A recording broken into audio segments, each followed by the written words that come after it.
Today on Classics World, we're casting our minds back to the mid-80s and basically the second decade of Superminis, with the Vauxhall Nova, which was a clean sheet design, and the Mk2 Ford Fiesta, which has its roots back to 1976. But which is the best one?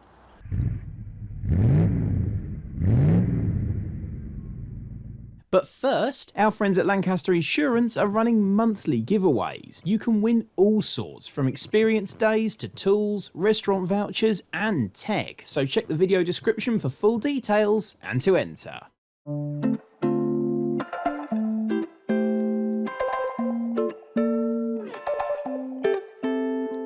So here I am at the wheel of a Vauxhall Nova, and if you told 17-year-old me, then I'd have probably been aghast. Back then, all we wanted to drive was Minis, Fiestas maybe, but not the Nova. The Nova was a bit of a joke. The townies car, but no one's laughing anymore. The Nova's rare and it's cool. And I am in a 1987 Jamaica Yellow 1.2 example. Now I'm not gonna lie, it's not entirely standard, but there's enough factory parts remaining to give proper feel of how they were back in the day. It's crazy to think that the Nova is a 40-year-old design now. It was first released in Europe as the Corsa. They didn't use the Corsa name initially in the UK, preferring Nova because, well, Corsa sounds like harsher. Evidently they later got over that because, as we know, the Corsa is now a long-established UK model. It took until April 1983 for the Nova to arrive on these shores, and that was because there was a union dispute over the car being built in Zaragoza in Spain. British workers thought they were going to lose their jobs. It was really Vauxhall's first foray into the Supermini market. Yes, it had the Chevette, but that was an aging rear-wheel drive design, and Vauxhall needed a car to take on the ever-popular Fiesta and the Metro, which was doing rather well in the sales charts. Vauxhall helped facilitate the popularity by offering a two-door saloon at launch and a three-door hatch. And a couple of years later, they also offered a five-door hatch and a four-door saloon. It's the three-door hatch that's the coolest, with the big box arches that basically looks like it's been lifted off a rally stage. You initially started out with a 1 litre or 1.2 engine, or the 1.3 SR, which had spoilers, tartan seats, cool three-spoke wheels, all the bells and whistles. Find one of those and you could pay up to £20,000, which is just indicative of the role reversal experienced by these cars. And it proved popular right until the end. It never toppled the Fiesta in the sales charts, but it was still a good seller, even when things were coming to an end in 1993. And of course it paved the way for the incredibly popular Corsa B. But of course, as I alluded to, the Nova, by the late 90s, had a pretty awful reputation. There are a lot of badly body-kitted examples, badly modified.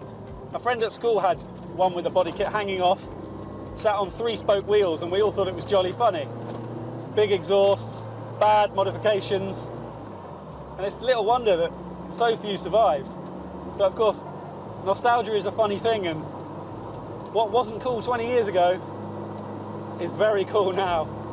And you'll pay a pretty penny for a good Nova, especially one of the hotter ones. And this one, Jamaica Yellow, oh, fantastic. So what's it like to drive? Well, there's a few rattles and bangs in here, as you'd expect, but controls are really light, the steering's really light. The gearbox is really tight and nice. If you throw it around too hard, there's a bit of body roll. This one's been stiffened up a little bit more than factory, so I can imagine it's a little bit worse on a standard car, but I'll tell you what, it doesn't feel like a 40-year-old design. It really doesn't. I've never been a Vauxhall fan, but cars like this from the 80s and the 90s, like the Cavalier we drove, they do a lot to change your opinion. I feel I should probably apologise to the lad at school in his red three-spoke Nova. I was wrong. These are great fun, especially when they're properly repaired like this one is. No nasty body kits here, original interior, and it really looks the part. I'm eternally grateful to WB & Sons for letting me have a play. I'm sorry, Vauxhall Nova. All is forgiven.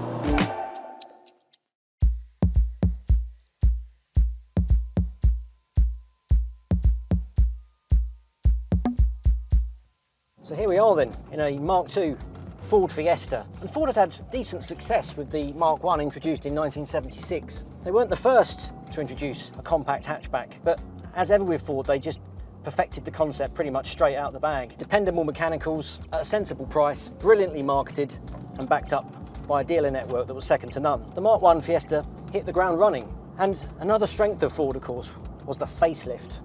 They really knew how to take an original concept, just gently evolve it to improve its appeal in a modern era. And so in 1983, the Mark II was introduced with its new, softer styling. Just gave it a completely new look, even though to all intents and purposes, it was the same car underneath. That front end also enabled them to widen the chassis rails in order Ford to accommodate its newly introduced CVH engines, initially in 1.3 guys, and of course the XR2 came at the 1.6. And the 1.4 version, lean burn, came a little bit later. The 953cc and the 1100 OHV engines from the Mark I were carried forward. The CVH engines had a 5-speed gearbox if you wanted it, and you could spec the 5-speed gearbox with the 1100 in the Ghia trim. Followed all that? I guess my point is that Ford were just great. They had a really wide range of engine choices. There was even a 1.6 diesel, a wide choice of specification levels: Popular, Popular Plus, L, Ghia, and the XR2. And that was later joined by a 1.4 S model as well, the kind of lukewarm hatchback. The interior was suitably modernised as well, though it was still very functional.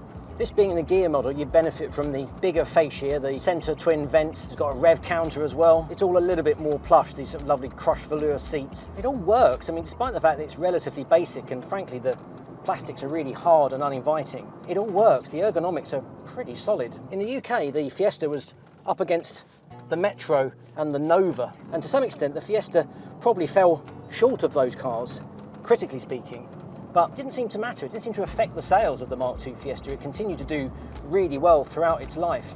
It was replaced by the Mark III in 1989, and up to that point the Fiesta was only available as a 3-door, whereas all the competitors offered a 3-door and a 5-door. And look at the Nova that it's up against in this test here. The appeal of that was much wider, and yet it didn't hold the Fiesta back. And come the time the Fiesta was replaced by the Mark III in 1989, over 4 million Mark I and Mark II Fiestas had found homes all around the world.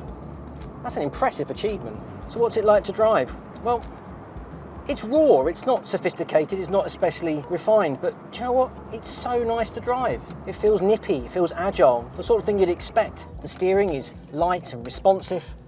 The gear change on this 4-speed box is light, precise. The OHV engine's a little bit coarse under acceleration, but it's fine. It does everything you need it to do. I mean, remember the whole purpose of a Supermini, it was kind of the ideal second car, that doing the school run, nipping to the supermarket, and yet if it really needed to, you could still do a long run in it if you wanted to. By the time it was replaced in the late 80s, the car itself was effectively a 13-year-old design, so it was massively behind the curve compared to some pretty phenomenal opposition that had come out by then. The all-conquering Peugeot 205 proved to be a formidable weapon compared to the slightly agricultural basis of the Fiesta. And let's not forget the encroaching of the Japanese, particularly with things like the Nissan Micra. In many ways, this is kind of Ford at its best, really. It doesn't do anything necessarily amazingly well, but the overall package is perfect for its market. It's not overly engineered, it's not overly complicated, it's not overpriced. Yeah, I really like the Mark II Fiesta. In many ways, it shouldn't make any sense. Aging mechanicals, a dated design, flawed packaging by the fact that it's only available as a 3-door. There's lots to criticise about it, and yet it still all works. It fills the brief perfectly, and to that end, it very much deserved its spot in that bestsellers list throughout the 80s.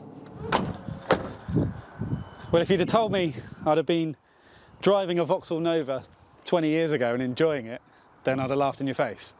But here we are. Living the dream. Living the dream. I really like it. I love this Jamaica yellow. How did you find the Mark II Fiesta? Probably a bit more subdued compared to the Leary yellow. But yeah, a lot of fond memories actually. I've owned Mark II Fiestas. I think back in the day I was probably so obsessed with Fords back then, I probably overlooked the sheer competence of the Vauxhall Nova, and it's such a charming little thing, it really is. I've always been a Ford man. I currently drive a Ford, but the little Griffin, it's kind of finding its way into my heart, really.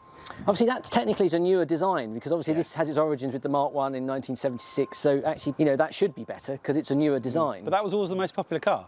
Yeah, a sales success throughout Mark I and Mark II generations. It was so popular. I suppose if pushed, I would still land my colours back on the Ford Master, I think, because, yeah, just, See, I really like them. I'm finding it very, very difficult, but in three-door guys with those box arches, because it's rare now, because we all laughed at them, because we threw them away, I'll take the Nova. So you'll have the Nova and I'll have the Fiesta, so we're both happy. Yep. The question is, I guess, which one would you prefer? So tell us in the comments whether you'd have the Ford Fiesta or the Vauxhall Nova.